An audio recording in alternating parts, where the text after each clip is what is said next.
On today's video, I want to talk to you about the 5 habits that you are supposed to avoid in order for you to hear the voice of God very clearly. In fact, this video will actually help you in your journey with God, because it is important that every Christian hear the voice of God daily, so that he or she might not go away from the will of God. According to my walk with God, I have realized that these 5 habits is actually preventing a lot of Christians from hearing the voice of God very clearly. Maybe we might be hearing the voice of God, but it isn't clear like that. Anyway, my name is Rabbi Godson. If you truly want to grow in your Christian faith and also have a deeper relationship with the Holy Spirit, I am encouraging you to subscribe to this channel so that you will not miss my next video. Now, number 1, the first habit that you need to avoid is that you need to stop ignoring the signs of God's voice. Anytime God wants to speak to us, there are signs, there are signals, there are certain things that we ourselves, we feel it, we know that this is actually a sign that God is speaking to me, but we end up ignoring them, we end up rejecting it, we end up neglecting the fact that that feeling or that signal, that picture, that very thing that I saw from that friend or that counselor or maybe anybody, that signal was a sign. At the end of the day,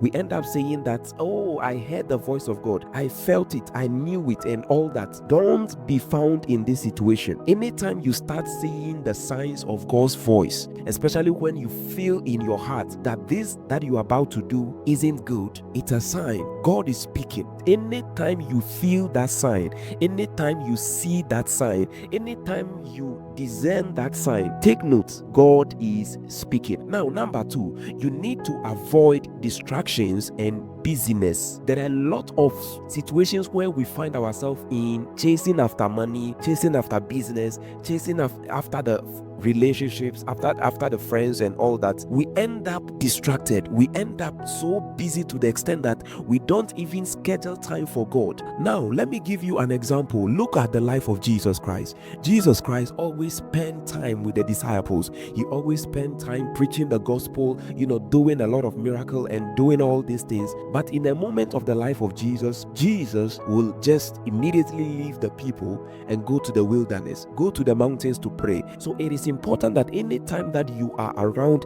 these distractions, these kind of activities that is making you so busy, maybe you might feel that God is speaking, but you won't be able to hear him very clearly. So I am encouraging you to schedule time for God so that you can be able to hear the voice of God very clearly. Now, number 3, we need to stop paying attention to the worldly concerns. We are paying a lot of attention to these worldly activities. If you really want to hear the voice of God very clearly, I'm telling you the truth, this is the fact. You don't need to attend every activity if you truly want to hear the voice of God very clearly. Maybe God was actually speaking to us that we need to leave that church, we need to leave that organization, or to leave that group of friends. We are not hearing him because we are so much concerned about the position that we are holding. And I can assure you that this is the reason why many of us are still in the same position in our lives, because we have not heard the voice of God very clearly. Since we are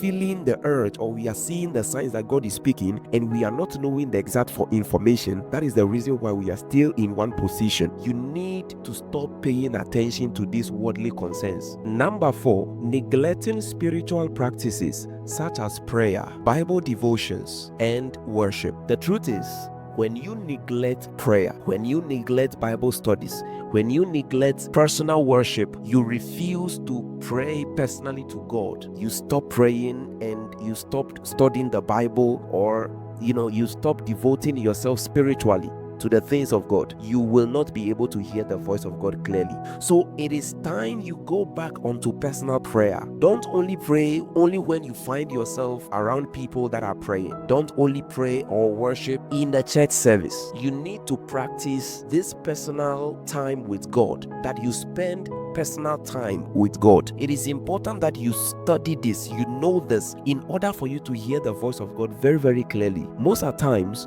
we neglect Bible study because we think that Bible study will not enlighten us, it will not do much to us hearing the voice of God. I want to let you understand that anytime you study the Bible, it makes you realize the kind of voice that speaks to you, because you know the word of God. Anytime you hear a voice, you will be able to know whether this is from God or this isn't from God. So when you neglect prayer, Bible study, and personal worship, it's going to be very difficult for you. So I am encouraging you to engage yourself in those spiritual practices. Now, number 5, you need to avoid these attitudes and behaviors such as anger, bitterness, and unforgiveness. Anytime God is speaking to you, because you have bitterness against something, against somebody, against a situation, or you are angry about something, you won't be able to hear his voice because you are automatically distracted. Your soul is in distraction and you won't be able to hear the voice of God. Somebody did something wrong against you.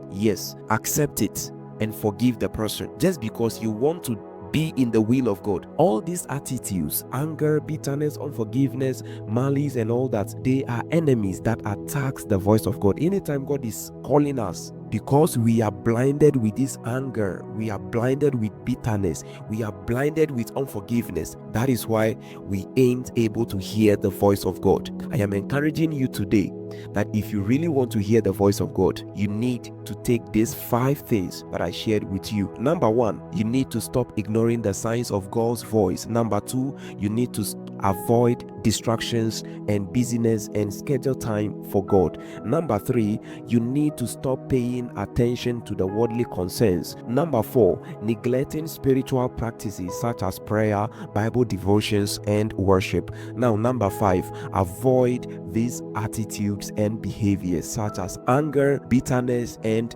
unforgiveness. I am encouraging you to get back into the track with God. I believe that this video actually blessed you. If you are led to support this video and my live streams, I am encouraging you to make a one-time donation today. God richly bless you for your generosity. I am encouraging you to check out this video. See you in my next video.